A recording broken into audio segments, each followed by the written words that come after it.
30वां ज़बूर, शुक्रगुज़ारी की दुआ।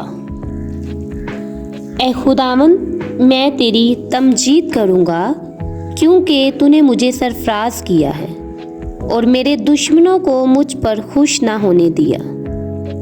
ए खुदावंद मेरे खुदा, मैंने तुझसे फरियाद की और तूने मुझे शिफा बख्शी। ए खुदावंद, तू मेरी जान को पताल से निकाल लाया है। तूने मुझे जिंदा रखा कि गौर में ना जाऊं। खुदावंद की सिताइश करो ए उसके मुकद्दसों, और उसके कुदस को याद करके शुक्रगुजारी करो, क्योंकि उसका कहर दम भर का है, उसका करम उम्र भर का। रात को शायद रोना पड़े पर सुबह को खुशी की नौबत आती है। मैंने अपनी इकबालमंदी के वक्त ये कहा था कि मुझे कभी जुम्बश ना होगी। ए खुदावंद, तूने अपने करम से मेरे पहाड़ को कायम रखा था। जब तूने अपना चेहरा छुपाया तो मैं घबरा उठा। ए खुदावंद, मैंने तुझसे फरियाद की, मैंने खुदावंद से मिन्नत की।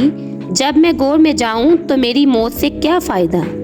क्या खाक तेरी सिताइश करेगी? क्या वो तेरी सच्चाई को बयान करेगी? सुन ले ए खुदावंद और मुझ पर रहम कर। ए खुदावंद, तू मेरा मददगार हो। तूने मेरे मातम को नाच से बदल दिया।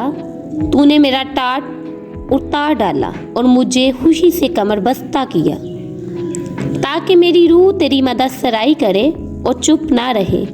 ए खुदावंद मेरे खुदा, मैं हमेशा तेरा शुक्र करता रहूँगा। Thank you for watching.